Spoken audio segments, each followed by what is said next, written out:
जनवरी 2022 में हमने दंतेवाड़ा मेरी पहली पोस्टिंग थी। लगभग 1 साल बाद वो मेरा 37वां 38वां ऑपरेशन था, जिसमें हम लोग गोगंडा के पहाड़ियों में गए थे। यह ऑपरेशन लगभग 4 दिन का था, जिसमें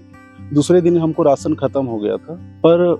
हमको वहाँ पे सर्वाइव करना था। हम लोग वहाँ पे इंतज़ार किए काफ़ी टाइम तक, राशन कहीं से आएगा बोल के, बट हमको 2 दिन वहाँ भूखे रहना पड़ा। उसके बाद नक्सलियों से भी एक बार भिड़ंत हुई थी, लेकिन जैसे ही हम एक नदी क्रॉस कर रहे थे, कुछ जवान घायल हो गए थे वहाँ पे, तो हमको उस पर राशन नहीं था, ना पानी ढंग का मिला था, गर्मी का जून का मौसम था वो। एक ऐसा कठिन परिस्थिति हो गया था जिसमें ना तो हमारे पास खाने के लिए राशन था, ना ही पानी पीने के लिए मिल रहा था। तब जैसे-तैसे हमको फिर अगला ऑपरेशन के लिए आगे बढ़ना था, लगभग 5 किलोमीटर चले, जिसके बाद वहीं पे हमको एक हिरण मिला था, काफ़ी छोटा था। उसको हमने सर्वाइव किया, उसको जैसे हमारे पास जो पानी-वानी था, खाने का थोड़ा ये था, उसको पिलाए-विलाए और उसको सर्वाइव कराए थे। उसके पश्चात जैसे ही हम लोग आगे बढ़े थे, वहीं पे हमारा नक्सलियों से मुठभेड़ हुआ था। तो एक ऐसा ऑपरेशन था जिसमें हमने सभी प्रकार के परिस्थितियों को झेला, और ख़ासकर इन सभी ऑपरेशन में हमारे कमांडर जो पहले से ट्रेनिंग अच्छा था, उन्होंने हमको काफ़ी सिखाया, और उनकी सहभागिता भी ऐसी थी कि हर कठिन परिस्थितियों में डट कर हमको मुकाबला करना है, और किसी भी परिस्थितियों में पीछे नहीं हटने का जो जुनून था, वो डीआरजी के, चाहे ये दंतेवाड़ा की डीआरजी हो, चाहे बस्तर कोई भी डीआरजी हो, यहाँ की फ़ोर्स और बाहर से आई सीआरपीएफ की फ़ोर्स, चाहे एसटीएफ हो, सभी ने एकजुट होकर, और यहाँ के जो अधिकारी थे, हमारे वरिष्ठ अधिकारी हो, चाहे फील्ड पे ऑपरेट कर रहे हों, हमने सब ने मिलकर कई सारे ऐसे-ऐसे प्लान किए जो सफल भी हुए, और जो बड़े लीडर थे उनका मारा जाना मुख्य कारण बना, जिससे कि नक्सलियाँ बैक फुट पे आ गए। और जो शासन का जो टारगेट था 31 मार्च का, वो अब जो आज की डेट में हम देखते हैं तो दंतेवाड़ा आज से 10 दिन पहले ही नक्सल मुक्त हो चुका है। इन सब के पीछे जो जवानों का डेडिकेशन था, हमने काफ़ी कठिन परिस्थितियों में काम किया, चाहे वो घने जंगल हो, माड़ के जंगल कई अबूझ है आज भी, पश्चिम बस्तर और दक्षिण बस्तर के जो कोरेगुट्टक पहाड़ियाँ हैं, या कहें कि कठिन से कठिन परिस्थितियाँ थी, बट हमने उनका डट कर मुकाबला किया। मुख्य तौर पे अगर देखा जाए तो कई सारे बड़े-बड़े ऑपरेशन हैं, जैसे थुलथुली हो गया, कोरेगुट्टा हो गए। उसमें जवानों ने जो काम किया बतौर जो तेलंगाना कैडर थे, उन्होंने जो एक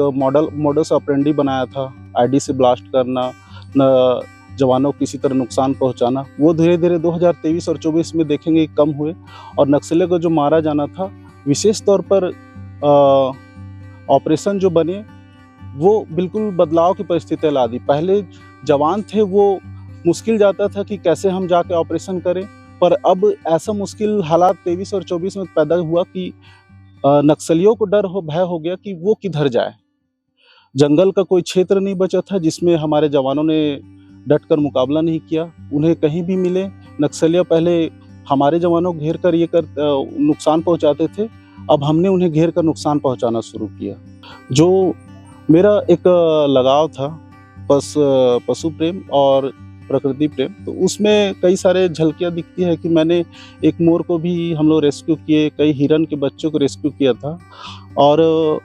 जवानों को भी हमने रेस्क्यू करके कई बार बचाने का प्रयास किया। उसमें कई बार तो ऐसा होता था, जवान घायल हुआ तो हमने रात भर चल के 15 से 20 किलोमीटर हमको चलना पड़ा, जिसके बाद हमने जवानों को एक ऐसे क्षेत्र में लाया जहाँ से कई बार एयरफोर्स के द्वारा रेस्क्यू किया गया, कई बार वहाँ पे पैदल निकाल कर हमने रेस्क्यू किया। तो ये इसके लिए एक जो डेडिकेशन था मेरे अंदर था, या कहे कि आज बस्तर में जितने भी जवानों ने काम किया उनके अंदर था, एक जज्बा था, जुनून था, जो आज बस्तर में ये 31 मार्च को शांति स्थापित होगी। यह हमारे बस्तर के भविष्य और यहाँ के लोगों के लिए एक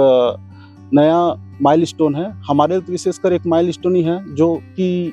आज से 2 साल पहले देखा जाए तो बहुत मुश्किल था कि इसे अचीव करना, बट शासन और जो हमारे पुलिस प्रशासन है और यहाँ पर जितने भी फोर्स जो काम कर रहे हैं, उनके लिए एक बहुत बड़ा अचीवमेंट है।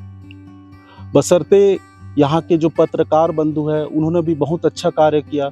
जो हमारा जो कार्यक्रम चल रहा है पूना मार्गम, उसमें भी उन्होंने कई सारे बड़े-बड़े नक्सलियों को से बातचीत कर उन्हें एक सही रास्ता में लाया। जो लोन वर्राटू अभियान है दंतेवाड़ा का, जिसमें लगभग 1200-1300 से अधिक नक्सली सरेंडर कर चुके हैं और पूरे बस्तर में लगभग अब जो इससे पहले जो ऑपरेशन हुए उसका दबाव कहें या हमारे जवानों की दृढ़ इच्छा शक्ति जो आज यह मुकाम पे हम लोग खड़े हैं।